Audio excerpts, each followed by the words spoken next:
Hello everyone, welcome back to my new vlog. ಇನ್ನು ಯಾರೆಲ್ಲ ನನ್ನ ಚಾನಲ್ ಸಬ್ಸ್ಕ್ರೈಬ್ ಮಾಡ್ಕೊಳ್ತೀರಾ ನೋಡ್ತಾ ಇದ್ದೀರಾ, ದಯವಿಟ್ಟು ಹೋಗಿ ಸಬ್ಸ್ಕ್ರೈಬ್ ಮಾಡಿಕೊಂಡು ವೀಡಿಯೋಸ್ನ ಸಪೋರ್ಟ್ ಮಾಡಿ ಅಂತ ಕೇಳ್ಕೊತೀನಿ. ಇವತ್ತು ಮಂಗಳವಾರದ ಒಂದು ಲೇಝಿ ವ್ಲಾಗ್ ಆಗಿರುತ್ತೆ. ಬೆಳಗ್ಗೆಯಿಂದನೇ ಫುಲ್ ಒಂಥರ ಲೇಝಿ ಥರ ಇದೆ. ಇನ್ನೂ ಟಿಫನ್ ಆಗಿಲ್ಲ. 7:15 ಎದ್ರೂ ಅವನನ್ನು ಮಲಗಿಸಿ ಇವಾಗ ಜಸ್ಟು ಆ ವಿಡಿಯೋನ ಸ್ಟಾರ್ಟ್ ಮಾಡ್ಕೊಂಡಿದ್ದೀನಿ. ಇವತ್ತೊಂದು ಡೈಲಿ ಬ್ಲಾಗ್ ಮಾಡೋಣ ಅಂತ ಅಂದ್ಬಿಟ್ಟು. ಮತ್ತು ಎಲ್ಲರಿಗೂ ಗುಡ್ ಮಾರ್ನಿಂಗ್. ಎಲ್ಲ ಆರಾಮ್ಸೇ ಇದ್ದೀರಾ ಅಂತ ಭಾವಿಸ್ತೀನಿ. ನಾನು ಕೂಡ ಆರಾಮಾಗಿ ಸೇಫಾಗಿ ಇದ್ದೀನಿ. ಇನ್ನೂ ರೂಮು ಕೂಡ ಕ್ಲೀನಾಗಿಲ್ಲ. ಟಿಫನ್ ಚಪಾತಿ ಮಾಡಿದ್ದಾರೆ. ಟಿಫನ್ ತಿಂದ್ಕೊಂಡು ಸ್ವಲ್ಪ ಹೊತ್ತು ಮಲ್ಕೋಬೇಕು, ಯಾಕಂದರೆ ನೈಟು ನಿದ್ದೆ ಇಲ್ಲ. ಆದ್ದರಿಂದ ಇವಾಗ ಏನು ಕೆಲಸ ಮಾಡೋ ಮೂಡಿಲ್ಲ. ರೂಮಂತೂ ಫುಲ್ ಮೆಸ್ ಆಗಿದೆ. ರೂಮ್ ಅಷ್ಟೇ ನಾನು ಕ್ಲೀನ್ ಮಾಡ್ಕೊತೀನಿ, ಮಿಕ್ಕಿದೆಲ್ಲ ಅಮ್ಮ ಕ್ಲೀನ್ ಮಾಡ್ಕೊತಾರೆ. ಟಿಫನ್ ತಿಂದ್ಕೊಂಡು ಇವತ್ತಿನ ಒಂದು ನನ್ನ ಡೈಲಿ ಬ್ಲಾಗ್ ಯಾವ ಥರ ಹೋಗುತ್ತೆ, ಇವತ್ತು ನಾನು ಏನೇನೆಲ್ಲ ಮಾಡ್ತೀನಿ ಅನ್ನೋದನ್ನು ನಿಮಗೂ ಕೂಡ ತೋರಿಸ್ಕೊಡ್ತೀನಿ. ಆ ವಿಡಿಯೋ ನಿಮಗೆ ಇಷ್ಟ ಆಗಿದ್ದರೆ ಪ್ಲೀಸ್ ಲೈಕ್, ಶೇರ್, ಕಮೆಂಟ್ ಮಾಡಿ, ಸಬ್ಸ್ಕ್ರೈಬ್ ಮಾಡಿಕೊಂಡು ಸಪೋರ್ಟ್ ಮಾಡಿ. ಮತ್ತು ವಿಡಿಯೋನ ಸ್ಟಾರ್ಟ್ ಮಾಡೋಣ ಬನ್ನಿ. ನೋಡ್ಬೋದು ರೂಮು ಎಷ್ಟೊಂದು ಇನ್ನು ಗಲೀಜಾಗಿದೆ. ಇನ್ನೂ ಕ್ಲೀನ್ ಮಾಡಿಲ್ಲ, ನಿಧಾನಕ್ಕೆ ಕ್ಲೀನ್ ಮಾಡ್ಕೊಬೇಕು. ಸೊ ಇವಾಗ ಟಿಫನ್ ತಿಂದು ರೆಸ್ಟ್ ಮಾಡೋದು. ನೆಕ್ಸ್ಟ್ ಏನೇನೆಲ್ಲ ಮಾಡ್ತೀನಿ ಅನ್ನೋದನ್ನು ನಿಮಗೂ ಕೂಡ ತೋರಿಸ್ಕೊಡ್ತೀನಿ. ಪಾಪುನ ಮಲಗಿಸಿದ್ದೆ, ನಮ್ಮ ತಾತ ನೋಡ್ಕೊತಾ ಇದ್ದರು. ಅಷ್ಟರಲ್ಲಿ ನಾನು ತಿಂಡಿ ತಿನ್ಕೊಂಬಿಡೋಣ ಅಂತ ಅಂದ್ಬಿಟ್ಟು ಬಂದೆ. ಅವತ್ತು ಚಪಾತಿ ಮತ್ತು ಆ ಚಟ್ನಿ ಮಾಡಿದರು. ಬಟ್ ನಾನು ಚಟ್ನಿ ತಿನ್ನಂಗಿರಲಿಲ್ಲ. ಇದು ಉಪ್ಪೆಸರು ಖಾರ ಅಂತೀನಿ, ಬಾಣಂತಿ ಖಾರ ಅಂತ ಮಾಡ್ತಾರಲ್ಲ, ಅದರಲ್ಲಿ ಇದು ಚಪಾತಿ ಅಥವಾ ರೊಟ್ಟಿ ಏನು ಬೇಕಾದ್ರೂ ಅದರಲ್ಲಿ ತಿನ್ಬೋದು. ಅನ್ನಕ್ಕೂ ಕೂಡ ತುಂಬಾ ಚೆನ್ನಾಗಿರುತ್ತೆ. ಮತ್ತು ನನ್ನ ಮಗನಿಗೆ ವೆಟ್ ವೈಪ್ಸ್ನ ನಾನು ಲಿಟಲ್ಸ್ ಅವ್ರದ್ದು ಒಂದು ಬ್ರ್ಯಾಂಡಿಂದ ತರಿಸ್ಕೊಂಡಿದ್ದೆ. ಇದು 5 ತೊಗೊಂಡ್ರೆ 5 ಫ್ರೀ ಅಂತ ಆಫರಲ್ಲಿತ್ತು. ಸೊ ಅದರಿಂದ ಇದು ತೊಗೊಂಡಿದ್ದೆ. ತುಂಬಾ ಚೆನ್ನಾಗಿತ್ತು. ನಾನು ಮೊದಲೇ ಆರ್ಡ್ರ್ ಮಾಡ್ಕೊಂಡಿದ್ದೆ. ಆಲ್ರೆಡಿ ಇವಾಗ ಒಂದು ಖಾಲಿ ಆಗೋಗಿದೆ. ನಿಮಗೂ ಏನಾದರೂ ಬೇಕು ಅಂತಂದರೆ ನೀವು ಕೂಡ ಲಿಂಕ್ ಬೇಕಂತಂದರೆ ಕಾಮೆಂಟ್ ಮಾಡಿ, ನಾನು ಶೇರ್ ಮಾಡ್ಕೊತೀನಿ. 5 ತೊಗೊಂಡ್ರೆ 5 ಫ್ರೀ ಬರುತ್ತಲ್ಲ. ತುಂಬ ಮಂತ್ವರೆಗೂ ಯೂಸ್ ಮಾಡ್ಕೊಬೋದು. ಪದೇ ಪದೇ ತೊಗೊಳ್ಳೋ ನೆಸೆಸಿಟಿ ಇರೋದಿಲ್ಲ. ಯಾಕಂತಂದರೆ ಸಪ್ರೇಟಾಗಿ ಸಿಂಗಲಾಗಿ ತೊಗೋತೀವಿ ಅಂತಂದರೆ ಜಾಸ್ತಿ ಬೀಳುತ್ತೆ. 190 ರುಪೀಸ್ ಬರುತ್ತೆ. ಬಟ್ 5 ಪೀಸ್ ತೊಗೊಂಡ್ರೆ 5 ಪೀಸ್ ಫ್ರೀ ಇರುತ್ತಲ್ವ. ಸೊ ಆರಾಮ್ಸೆ ನಾವು ಈ ಥರ ಆಫರ್ ಇದ್ದಾಗ ತೊಗೊಂಡ್ರೆ ತುಂಬಾ ಒಳ್ಳೆಯದು ಅಂತಲೇ ಹೇಳ್ಬೋದು. ಮತ್ತು ಈ ಮ್ಯಾಂಗೋ ಸೀಸನಲ್ಲಿ ಫಸ್ಟ್ ಮ್ಯಾಂಗೋ ನಮ್ಮ ಮನೆಗೆ ತಂದಿದ್ದು. ಅದಾದ ನಂತರ ಮ್ಯಾಂಗೋನ ತಗೊಂಡು ಬಂದಿದ್ದರು. ಮತ್ತು ಸಾಯಂಕಾಲ ನಮ್ಮ ಮನೇಲಿ ಪಲಾವ್ನ ನಾನು ಪ್ರಿಪೇರ್ ಮಾಡ್ತಾಯಿದ್ದೆ. ತುಂಬ ಸಿಂಪಲಾಗಿ ಮಾಡ್ತಾಯಿದ್ದೆ. ಏನೂ ಜಾಸ್ತಿ ರುಬ್ಬಿ ಹಾಕೋದು ಆ ಥರದ್ದೇನೂ ಹಾಕಿರಲಿಲ್ಲ. ಪ್ಲೇನಾಗಿ ಮಾಡ್ಕೊತಾ ಇದ್ದೆ. ಈ ಥರನೂ ಮಾಡಿಕೊಂಡೆ, ತುಂಬಾ ಚೆನ್ನಾಗಿರುತ್ತೆ.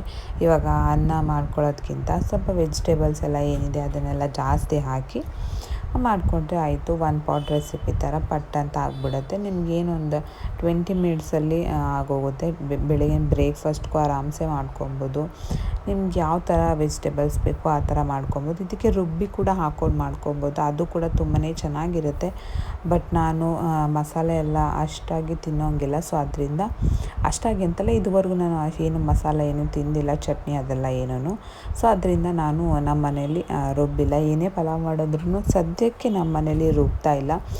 ಸಿಂಪಲ್ಲಾಗಿ ಸ್ವಲ್ಪ ಎಣ್ಣೆ ಮತ್ತು ಒಂದು ಸ್ವಲ್ಪ ತುಪ್ಪ, ಪಲಾವ್ ಸ್ಪೈಸಸ್ಸು, ಆನಿಯನ್ನು ಮತ್ತು ಹಸಿಮೆಣ್ಸಿನ್ಕಾಯಿ, 1 ಟೇಬಲ್ ಸ್ಪೂನ್ ಆಗೋಷ್ಟು ಬೆಳ್ಳುಳ್ಳಿ ಶುಂಠಿ ಪೇಸ್ಟು, ಇದಿಷ್ಟನ್ನು ಹಾಕಿ ಚೆನ್ನಾಗಿ ಫ್ರೈ ಮಾಡಿಕೊಂಡು ಏನೇನು ವೆಜಿಟೇಬಲ್ಸ್ ಇದೆ ಅದನ್ನೆಲ್ಲ ಹಾಕಿ ಅದನ್ನು ಒಂದು 2 ನಿಮಿಷ ಬೇಯಿಸ್ಕೊಂಡು ಆದ ನಂತರ ಟೊಮೆಟೊನ ಹಾಕಿ ಅದನ್ನು ಕೂಡ ಒಂದು 2 ಸೆಕೆಂಡ್ ಬೇಯಿಸ್ಕೊಂಡು ಮಸಾಲ ಆ್ಯಡ್ ಮಾಡ್ಕೊಬೇಕು.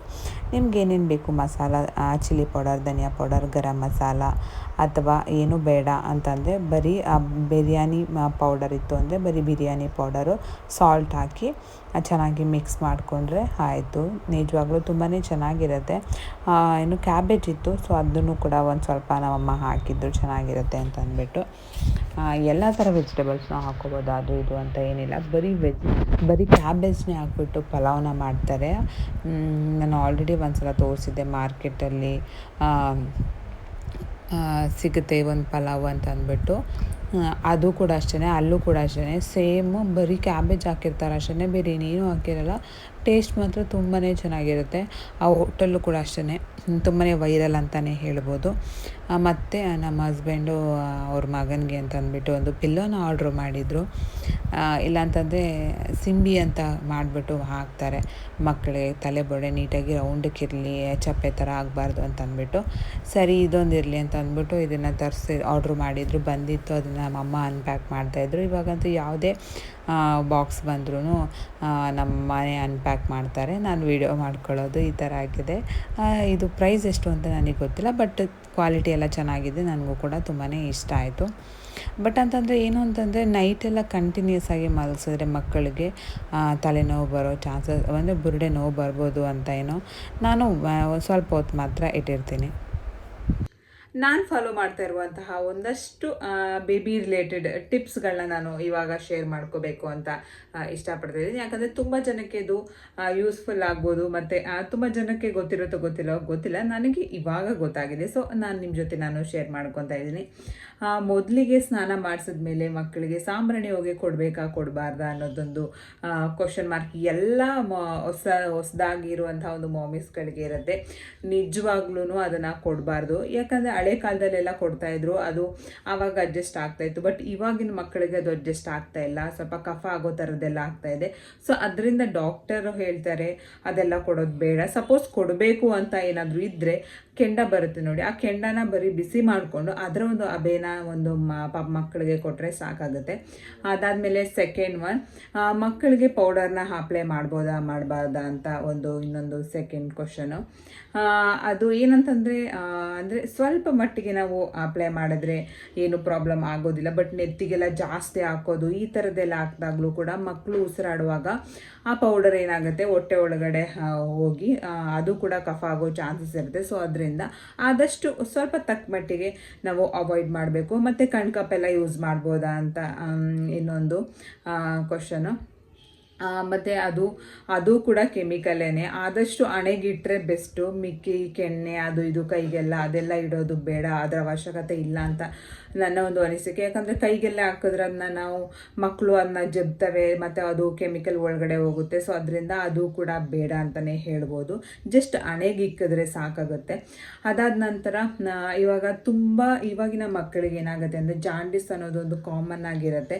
ಸೊ ಅದರಿಂದ ಆದಷ್ಟು ನಾವು ಹರಳೆಣ್ಣೆನ ನಾವು ಯೂಸ್ ಮಾಡಬಾರ್ದು. 1 ಮಂತ್ ಆದ್ರೂ ನಾವು ಬೇರೆ ಯಾವುದಾದ್ರೂ ಒಂದು ಬಾಡಿ ಆಯಿಲ್ನ ನಾವು ಯೂಸ್ ಮಾಡ್ಬೋದು.